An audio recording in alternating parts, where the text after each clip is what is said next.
Yes, Bwana Yesu asifiwe mtu wa Mungu. Leo ni tarehe 12 ya mwezi wa 10 2025.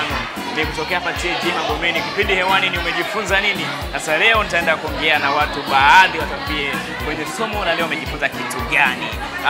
Endelea kuwa nami mwanzo mwisho. Hii ni Setole TV na Magomeni Gospel TV. Moja kwa moja unatupata kutokea TAG Magomeni. Naitwa nani jina lako? Naitwa Tumaini Frenki Kakobini. Tumaini Frank. Nimeokoka na mpenda Yesu. Wow. Sasa kwenye ibada ya leo tunakwambia kwanza somo la leo lilikuwa ni nini somo? Somo la leo lilikuwa ni kwamba tumeokolewa ili tumtumikie Mungu. Amefundisha nani? Amefundisha Pastor Anectas Ndunguru. Pastor Anectas. Sisi nataka utuambie kitu kimoja tu ambacho tumejifunza. Najua ameongea vitu vingi ila kitu kimoja tu ambacho umeondoka nayo siku ya leo. Kitu kimoja ambacho nimeondoka nacho, kwanza kabisa alifafanua jinsi ambavyo wana wa Israeli walitolewa utumwani Misri. Tunaona Mungu pale anamtuma Musa kwa Farao ili anamwambia kwamba wape ruhusa watu wangu ili wakanitumikie. Kwa hiyo na sisi tumetolewa kwenye utumwa wa shetani, tumeletwa kwa Yesu ili tuweze kumtumikia Yesu. Una muda gani katika utumishi wako mpaka sasa? Nimeokoka nikiwa bado mdogo. Unaona utofauti gani kati kabla ya kuokoka na baada ya kuokoka? Sasa mimi namshukuru Mungu kwamba nimekulia kwenye ile familia ya kichungaji. Kwa hiyo duniani sijapita sana. Mungu alinipa hiyo neema tangu nikiwa mdogo. Kwa hiyo kwenye mambo ya kidunia sijapita sana. Lakini faida ya kuwa katika Yesu nimeiona ni kubwa sana, kwa sababu amenisaidia katika mambo mengi katika kukua kwangu. Kwa kweli nimeuona mkono wa Bwana mpaka hapa nilipofika. Labda safari ya Wanaisraeli katika wakati mchungaji anaelezea na maisha sasa hivi unaionaje ukilinganisha? Kwamba safari ya Wanaisraeli ukilinganisha na maisha ya sasa hivi ya wanadamu na semeaje? Kwa kweli naifananisha kwamba wanadamu wa sasa hivi, kwanza wana wa Israeli kuna namna ambavyo walikuwa wanaishi jangwani, wakikutana na mambo magumu wanalalamika, wanasahau Mungu alikowatoa. Ndivyo ilivyo hata sasa. Wengi tunasahau Mungu alikotutoa, maana kila mtu ana historia tofauti. Yesu alikomtoa yeye mwenyewe, mtu mwenyewe binafsi anajua. Kwa hiyo wakati mwingine tukikutana na mambo magumu tunaanza kulalamika, tunaona kama Mungu ametuacha, lakini Mungu hajatuacha. Mungu yuko pamoja na sisi.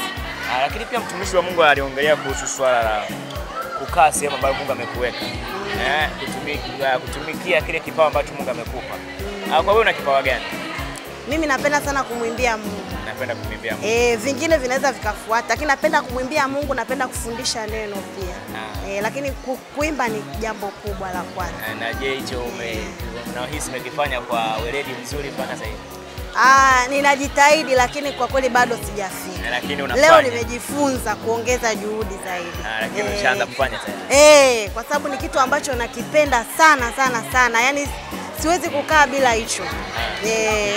Asante sana. Mungu akubariki kwa mchango wako. Nashukuru sana, Mungu akubariki pia. Amen. Amina. Bwana Yesu asifiwe. Amina. Habari ya uzima wako? Namshukuru Mungu. Unaitwa nani?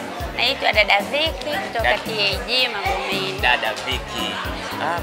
Hebu tuambie kwamba somo la leo kwanza ilikuwa kuhusiana na nini? Somo la leo lilikuwa linahusiana na kumtumikia Mungu. Kumtumikia Mungu. Amina.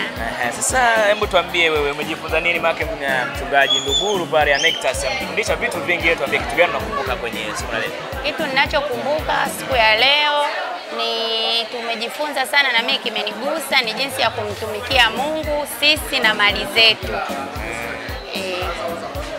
Labda tuambie ni kifungu gani amesoma. Amesema vifungu vingi ambacho wewe umeondoka nacho umekinoti kasema yes hiki hapa kimekaa hiki. Nilicho kinoti ni kitabu cha Ayubu. Kitabu cha Ayubu. Sura yake ngapi? Bwana msikumbuki. Amesahau, lakini nakumbuka ni Ayubu. Ndio.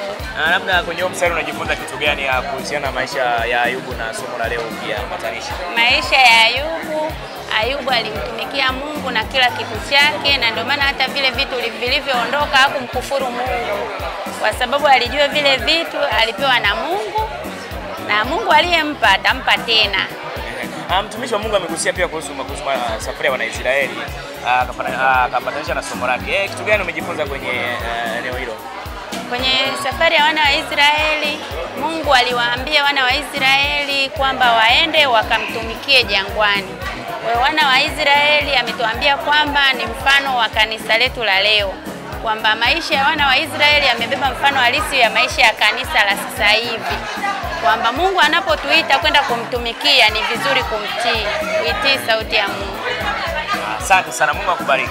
Amina. Amina. Amina. Mimi naitwa Festo Tito. Festo Tito. Yes. Leo umekuja ibadani leo? Ya, leo nimekuja ibadani kama ulikuwa kutoka ibada ya kwanza au?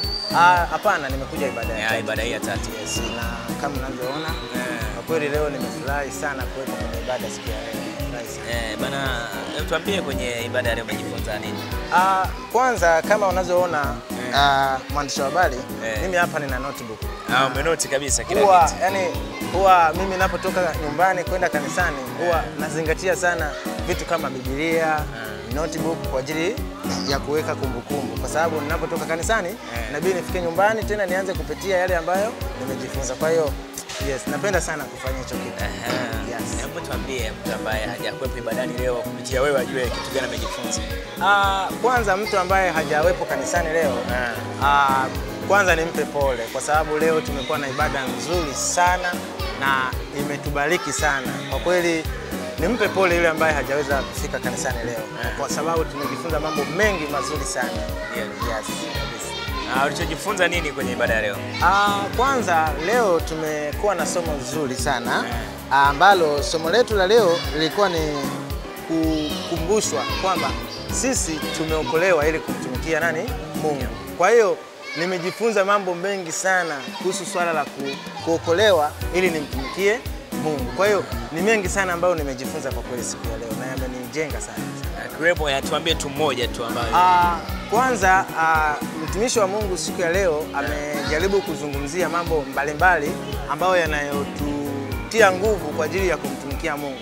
Kwamba kila muamini anapaswa afahamu ya kwamba baada ya kuchukua hatua ya kuokoka tu, sio haishii hapo kuokoka, kwamba ni mchakato unaoendelea ambao sasa unajumuisha mambo mengi ambayo sasa yanakulenga kumtumikia nani? Mungu. Kwa hiyo akatuambia kwamba unaweza ukamtumikia Mungu kwa namna nyingi sana, na akatuelezea baadhi tu ambazo, yani mimi nitataja chache tu ambazo nimejifunza leo. Kwanza ametufundisha kwamba ninapochukua hatua ya kwenda kanisani kumwabudu Mungu, hiyo ni ibada tosha, ninamtumikia Mungu. Kwa hiyo kufanya ibada kwanza ni kumtumikia Mungu. Lakini pia akazungumza mambo ya kutoa, kusaidia watu, na hizo zote ni ibada. Kwa hiyo ni somo pana ambalo linatakiwa kupata muda mrefu sana kwa kweli kujifunza, na linatia nguvu sana. Yes, kabisa. Kwa mpaka hapo umepata kitu. Yani nimepata kitu kikubwa, kwa sababu kuna wakati pia mimi nilikuwa najiuliza kwamba hivi nawezaje kumtumikia Mungu. Nikaona kwamba labda niimbe kwaya. Yani niimbe kwaya, nihubiri tu. Lakini nikaona kumbe leo kuna mambo mengi sana ambayo naweza nikafanya ili kuonesha kama namtumikia Mungu. Kwa kweli nimejifunza mengi sana. Mungu akubariki sana kwa mchango. Asante sana, nashukuru sana. Amen. Barikiwe. Bana, hii ni Central TV na Magomeni Gospel TV. Kipindi hewani ilikuwa nimejifunza nini. Tunahitimisha kama hivyo. Mungu akubariki sana. Tukutane kwenye vipindi vijavyo.